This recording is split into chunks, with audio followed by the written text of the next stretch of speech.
Welcome to the Human Capital Innovations Podcast, your go-to source for personal, professional, and organizational growth and development. We hope you tune in often for all things people management, organizational development and change, organizational leadership, and social impact related. Maximize your personal and organizational potential with Human Capital Innovations Podcast.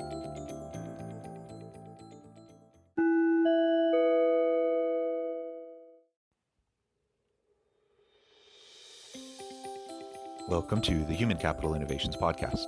In this HCI podcast episode, I talk with Yuri Kruman about shifts in strategic HR and how personal and professional development will evolve in 2021 and beyond.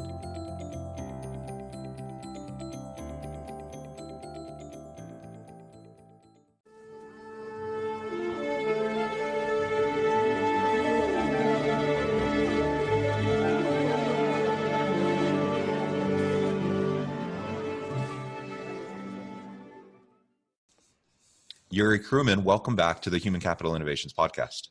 Thanks for having me again, Jonathan. Yeah, it's so wonderful to get to see you again and have a chance to continue our conversation.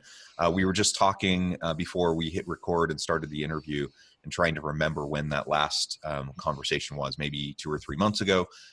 You've been very busy, my friend, doing many things in the interim between when we last talked and today, and the world has continued to move on, and lots of craziness has happened between the last time we talked and talking today.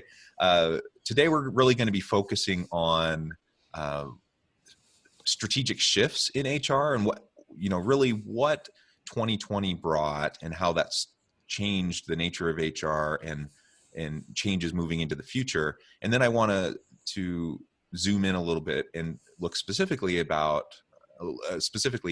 personal and professional development. What does it look like in 2021 and beyond, and how can leaders really prepare for that? As we get started, I just wanted to share Yuri's bio with everyone again. Yuri Kruman is the CEO of HR Talent and Systems Consulting, an award-winning HR consultancy, top 10 HR consulting vendor in 2020 by HR Tech Outlook magazine. A certified SHRM SCP, he is likewise a sought-after speaker and expert on HR, digital transformation, and employee experience. Yuri is a Forbes Coaches Council member and contributor to Forbes, Entrepreneur, Business.com, Influencive, and a number of other top platforms. He had consulted and spoken at numerous Fortune 500 and Inc. 5000 companies, VC-backed startups, and top universities, including Ernst & Young, Google, Columbia, and University of Pennsylvania, likewise appearing on network TV and top podcasts, including NBC's Tipping Point, Leadership and Loyalty Podcast, Entrepreneur on Fire, and Wharton Business Radio. In addition, his executive leadership coaching practice has impacted thousands of top executives. He is the author of What Millennials Really Want from Work and Life, and the forthcoming Be Your Own Commander-in-Chief. Again, welcome back, Yuri. Such a pleasure to have you back on the podcast. Anything that you would like to share with listeners by way of personal background or context, or to update us on anything that you've been involved with over the last few months before we launch into the conversation? Thank you again for the kind intro. I would just say, I'm a guy who lives in Brooklyn. I'm an immigrant. I didn't start out thinking, hey, I'm going to go to HR. And I more or less stumbled into it partly because I had such bad experiences with HR. So I kind of, at some point being a coach and having had the bad experiences, I'm like, okay, I have to really fix this. This is really my mission in the world. So I'm kind of, as funny as this sounds, and I don't want it to be a total cliche, but, human resources does have to be a little bit more, human sometimes. So that's my mission. I'm trying to do it partly through coaching, partly through talent development, and partly through systems. And that's the other part of what I wanted to mention. We're going to discuss this in a bit, but unless you know what you're getting into with writing a book, especially a monster like this, just don't do it. Word to the wise. Yeah, and I think that might be a good place to start before we really launch into the topic for today, is just tell us a little bit about your book and why you decided to tackle the project, and tease a little bit for us. When do you expect it to come out? All that kind of stuff. Sure. Okay, so just some background. I've been doing executive coaching for, 8 between 8 and 10 years.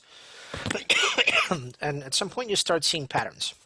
Right, so the kinds of people I coach tend to be Fortune 500 executives, Inc. 5000. So some mix of people that don't feel great, even at great companies, because they're not aligned with their role, and their career is not really taking them where they thought they would want to go, even though they have the golden handcuffs situation. And a lot of those same people leave top companies and they end up starting their own, or they go and become consultants. They want to change the dynamic of their life, of their thinking. They want to kind of restart. So I help them with that process. Sometimes that means just transitioning careers to something more well aligned, and otherwise it's helping them start the actual company and kind of go through all the things they need to do to actually make it successful. So over the course of that time, plus through my own, pretty crazy bumps and all of that in my career, I'm in my sixth career. I think I probably mentioned this the last time we spoke. So I started out in academic neuroscience. I went to law because, hey, I'm an immigrant boy. I need that grad degree. Otherwise, why am I twiddling my thumbs? And then when I graduated, it was a great recession, so I need to pay the bills. I have to go into finance, not because I love it, because it just pays the bills. And then from there, I went to health tech because, okay, it's more my speed. I have some ideas around healthcare. That was more or less my background in college. And after drinking enough Kool-Aid from the startup situation, I finally said, you know what, enough. I don't want to do this anymore. I have to do my own company. And that's how my coaching company got started, Master the Talk Consulting. And at some point, I started dabbling in HR consulting because I see, okay, I understand how to empower people, how to develop them. I started doing a lot of these training workshops. And I'm starting to see, okay, when you help people realign while they're still in the job, it often keeps them there. So you know what? Let me see what else I can build around that in terms of systems, in terms of, let's say, improving productivity or communication inside a company. Yeah, sure. If I want to save a company money on benefits and payroll, that's going to be a great Trojan horse because founders are like, "What? Save me money? Yeah, great." Otherwise, they hear HR, it's like the stepchild, and it's like Cinderella. So it's that what got me into HR consulting, and then from there, I more or less looked at the landscape and I said, okay, HR is for the most part, again, this is a couple 3 years ago, HR is for the most part trying to make sure the trains run on time. It's a lot of legal and compliance. It's a lot of, to be very frank, it's glorified customer service. And that's not the point of HR, right? The point of HR is to make sure we get the right people in here. We give them the ability to do their work well. We help them move forward, and we clear the road. We clear the road for them to do their best work with us. That's really that simple. And Yeah, then I yeah, you love can that. Yeah. put the systems there, give them coaching, give them rewards and recognition. You can tinker with things, but ask them questions. Make information flow more quickly, close the loops, just understand what people are actually feeling.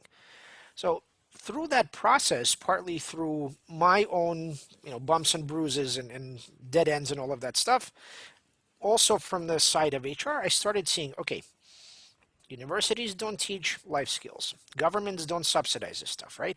So the corporation is the provider of last resort for personal and professional development. For good, for bad, tough luck. That's just, that's the fact of doing business today. And when you look at, yeah, millennials, but now more even Gen Zs, yeah, they really do care about what does the company do. They associate a lot of themselves with the mission of the company. So there's no such thing as, I'm one thing at work and I'm another thing at home. It doesn't quite work. That's not how people think anymore. So in that sense, okay, I'm the company owner. I want to bring in the best. So I have to have a great employer brand that has some kind of higher mission. I have to give people this, bigger vision for how we help people in the world. Okay, so I bring in the top talent, and they look around pretty quickly. They're, in some ways pretty cynical because, again, they keep hearing this blah, blah, blah from one side of the mouth, Black Lives Matters, yada, yada, and then the other side of the mouth doesn't do anything, actually, to change things. Right, so there's a lot of this social activism which now is expected to take place earnestly in a sincere way from the top down. And at this stage, you have to stop pretending. We can't just do the, branding, the PR. It's not enough. So let's do things the right way now. Okay, how do we do that? All right, we can throw some coaching. Let's give you a subsidy. Okay, I mean, yeah, maybe that'll help. Maybe that'll move the needle. So I've come in that capacity through different platforms, whatever. Sure. Excuse me, into top companies, and it helps. You have 5 sessions, 10 sessions. You can help a person get promoted. That's awesome. You help them rethink through their role. Okay, how does this fit into my career pathway? Excellent stuff. Okay, it's not quite enough, right? Because again, the way that I coach, right? Even people within the company, I say, look, these are just 4 walls where you are now. These 4 walls don't contain your career. They don't contain your path. It's just 4 walls. It can be any other 4 walls, but you have to make sure, again, in a very sincere way, that you help people feel like, hey, I want to be here. And it's no longer just some kind of aspirational conversation. It's something that can really be had. For me, right now I'm running HR for a company in the Bay Area, sitting in Brooklyn. So frankly, the only way I can be effective at that is by having one-on-one conversations, just like this over Zoom, right? And in those conversations, I have to be. It's not just be very careful, because that's kind of the HR credo. Be extremely careful, tiptoe. No, I actually do the opposite. I say, look, I'm here to empower you. I'm here to clear the road for you. So you have to tell me what's actually going on in your life, not just check in the project management software, or oh yeah, I'm okay, I'm great, and in the background things are falling apart. So as a coach, I read right through that. And I'm a family guy. I've got 3 kids. I've been under lockdowns and all this other stuff. So it's not a big stretch for me to empathize with people in a meaningful way. So I kind of cut through the BS and I say, look, how can I help you? Can I help you, as an HR person, I can help you, maybe give you more days off. Maybe I can help you with childcare in some ways, maybe I can help you become more productive because, hey, your time management sucks, frankly. I love you, you're awesome, but let's get you better time management skills. Or I see that you're running behind on certain projects. Is that because you're having trouble managing? Is it a health issue? So I kind of cut the BS and I say, look, I'm gonna level with you. Here's what I'm going through. Here's my story. Again, that's how I always coach, and I've brought that coaching approach to HR. And instead of the founder saying, "Oh my God, are you crazy?" Like that's not HR. I say, you know what? There's no going back. This is what HR is supposed to do. This is how to really get to what's going on. That's how you head off a lot of problems at the pass. Because if you get people talking, you get them sharing their frustrations. Hey, I have an issue with this other employee. Well, let's knock heads, sit down. I'll facilitate. I'll help you resolve that.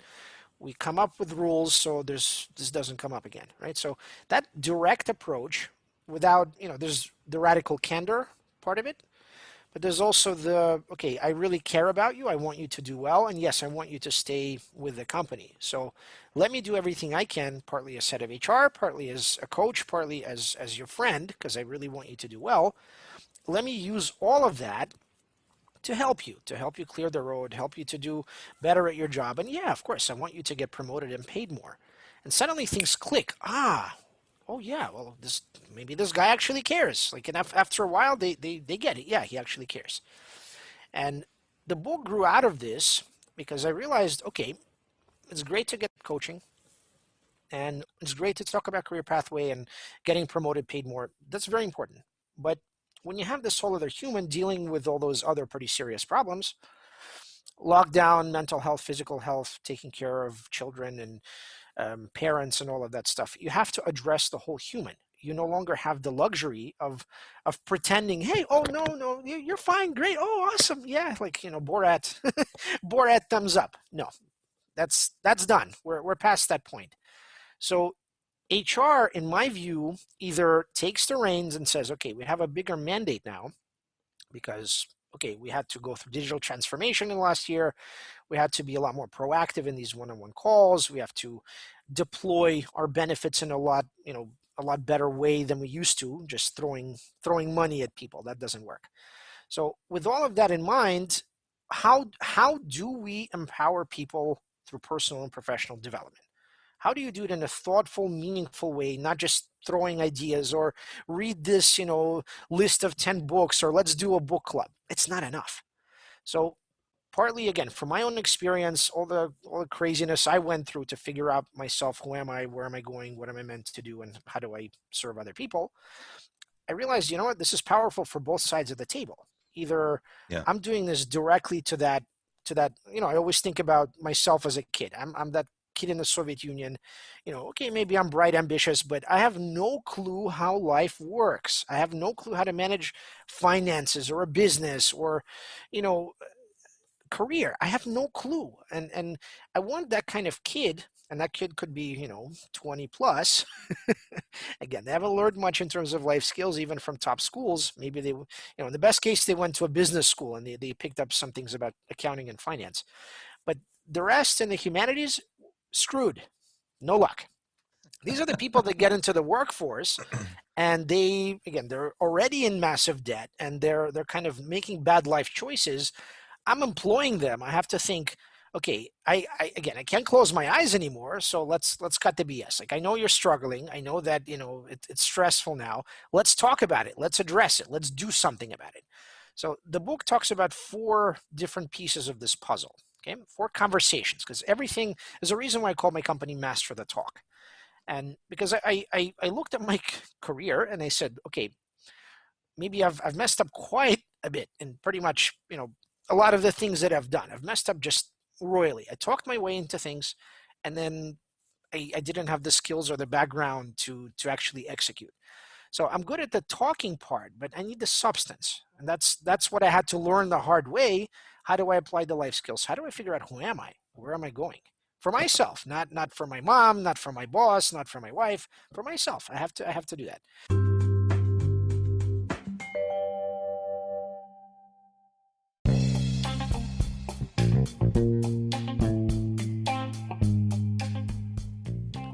I'm excited to announce the publication of my new book from HCI Press, The Alchemy of Truly Remarkable Leadership: Ordinary, Everyday Actions That Produce Extraordinary Results. Consider how the nature of work has shifted over the past 50 years. With increased globalization, rapid technological advancement, and the shift in economic composition, the average job of today looks very different than the average job of 50 years ago. What will the jobs and organizations of tomorrow look like? Moreover, what does this all mean for organizational leaders? What are the core competencies and capabilities of organizations and their leadership that are prepared for continued disruption and geopolitical and socioeconomic shifts? Regardless of what the future holds, increasingly, leaders need to be socially minded, data-driven, decisive, champions of talent, and disruptors of the traditional notions of leadership, teams, organizations, and work. The Alchemy of Truly Remarkable Leadership will help you to explore your own leadership competencies and capabilities and consider ways to apply and implement them into your workplace and personal life.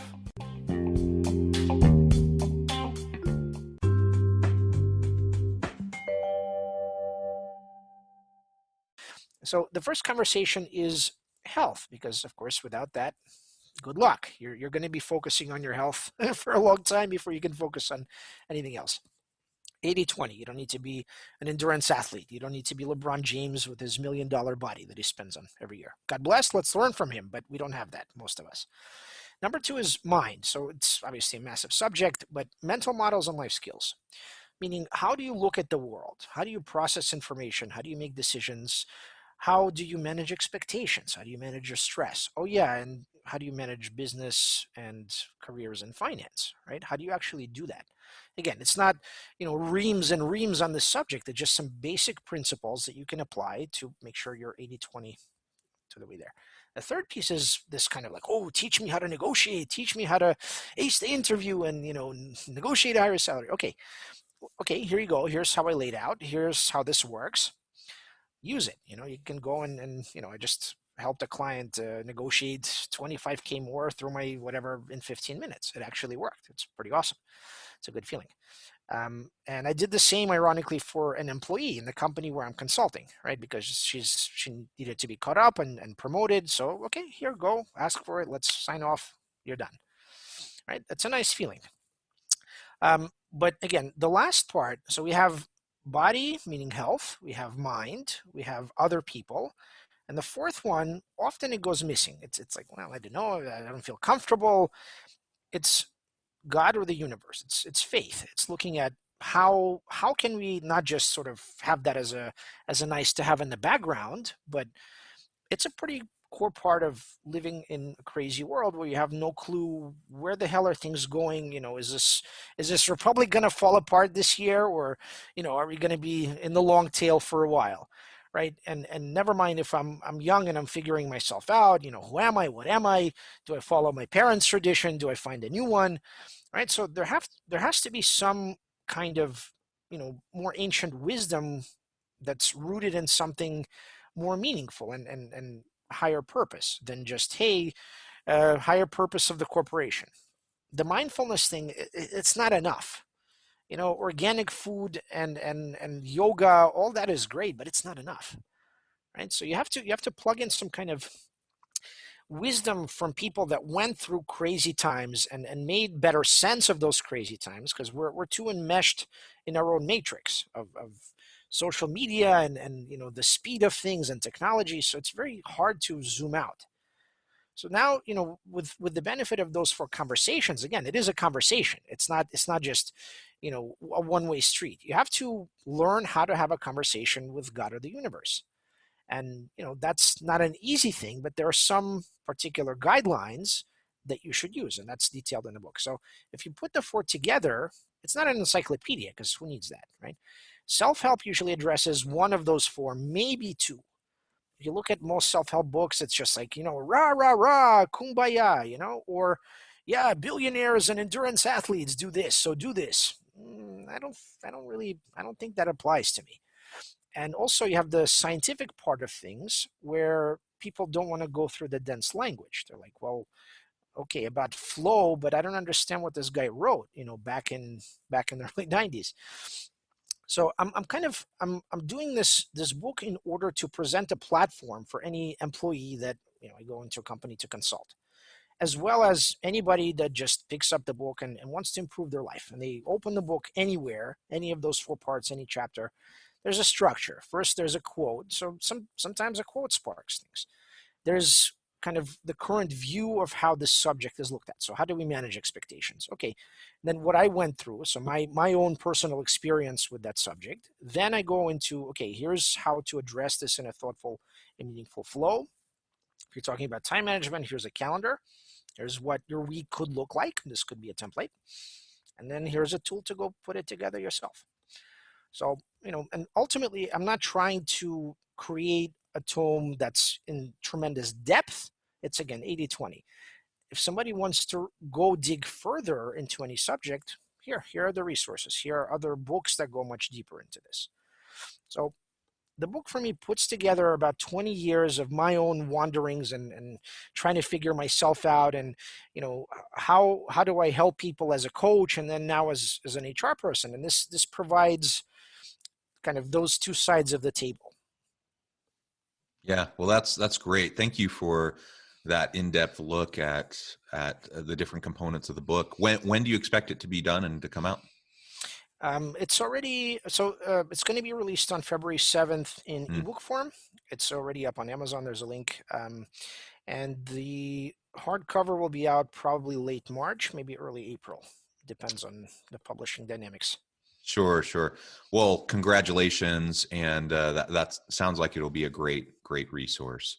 God willing. As in our remaining time, I think you've already talked to many of these points, that I really wanted to get at today in terms of personal and professional development, and the strategic nature of HR. And I love how you frame it as just clearing the road. The role of HR is not helping the train to run on time. It's to clear the road. Absolutely.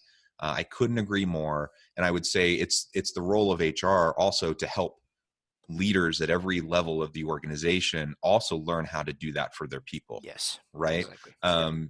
Because a lot of times managers and leaders, they find themselves in those roles and they don't really know how to lead. They don't know how to do things effectively. They're just kind of mimicking what they've seen others do before them. And then they kind of hand off all of that logistical compliance and all that kind of stuff to the HR department, expecting them to just handle it, right? Well, effective HR needs to be a close marriage, right, between this functional department that does all these different things, but also has a strategic focus, and then connecting with all of the various departments, divisions, teams Hmm. across the organization. And I completely agree. Strategic HR is the new normal. I mean, it's been moving that direction for a long time, and we're certainly there. We need to get. We're far beyond being in a place where you have Toby from The Office as like the typical HR person. We Exactly. we need to do much better, and the best organizations are doing much better than that. Yep. So in our remaining time, let's talk a little bit about um, what you see as the difference in your approach to personal and professional development, perhaps in a year or two ago, and then we go through all this COVID stuff, and 2020 has Hmm. been a crazy year, and now we move into 2021 and beyond. What changes are you seeing and anticipating coming down uh, at us, as we're looking into the future? Yeah, so it's presuming, I don't know, maybe it's my Soviet mindset in the background there, but I'm presuming things will continue to be difficult. They'll continue to be in flux. We're probably going to have this hybrid scenario where people come in a couple days a week, in rotating groups. We might have some are saying that the British variant is just another virus, and so on and so forth. So it could continue. We could have these kind of rolling lockdowns. We can have a lot of this disruption for years to come. Vaccine or no vaccine, we're more or less like this. Yeah, with scientific proof and all that.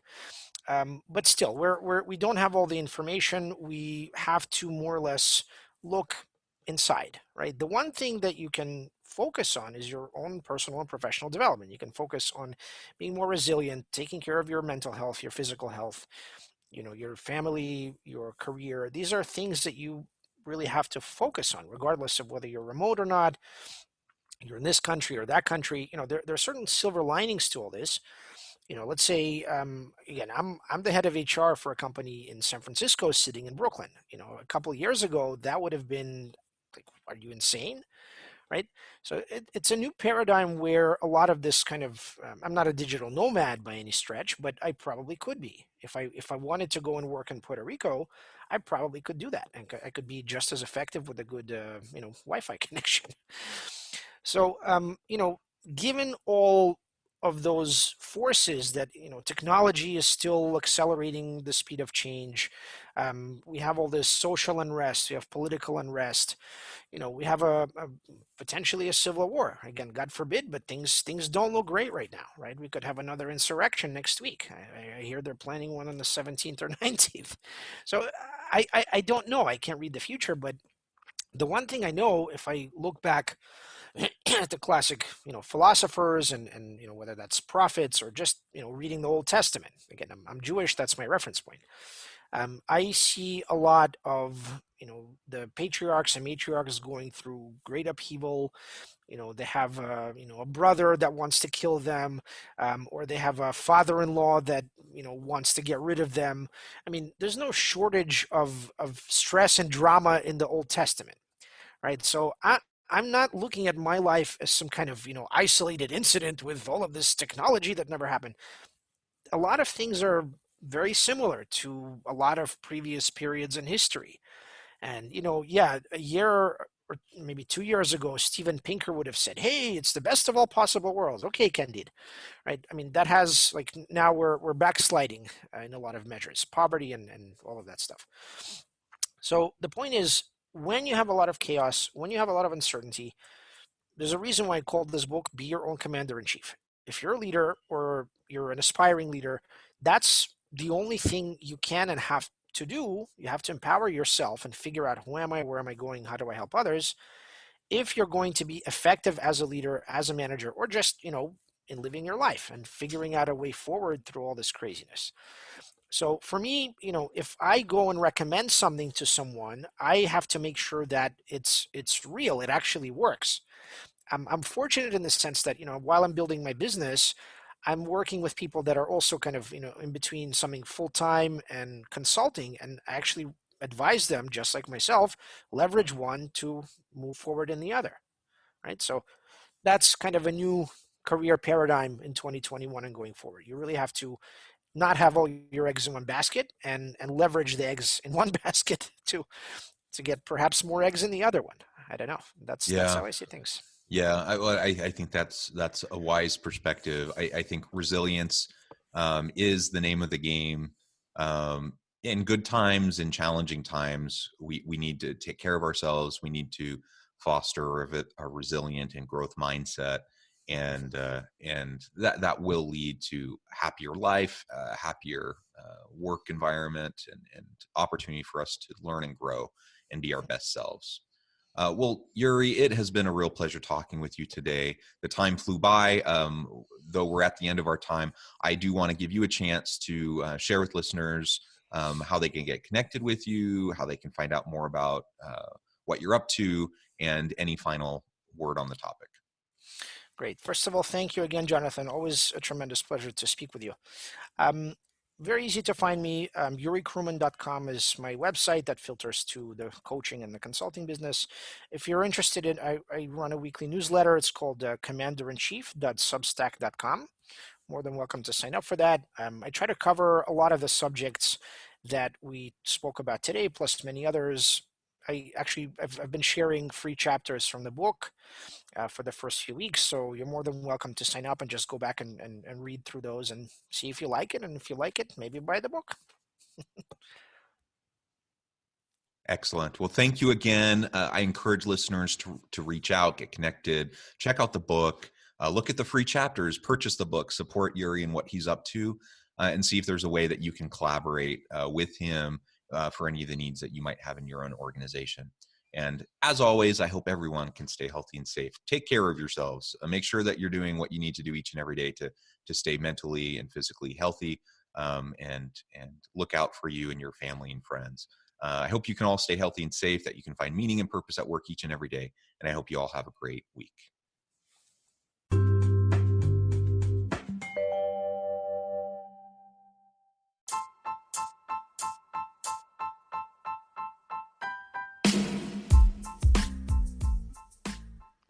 We are excited about the launch of HCI's new magazine, Human Capital Leadership.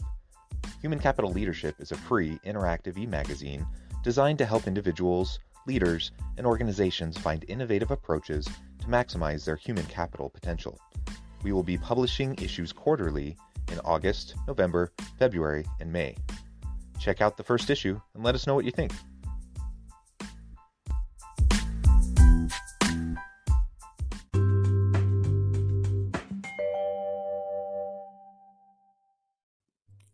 Thanks again for joining us for this episode of the Human Capital Innovations Podcast.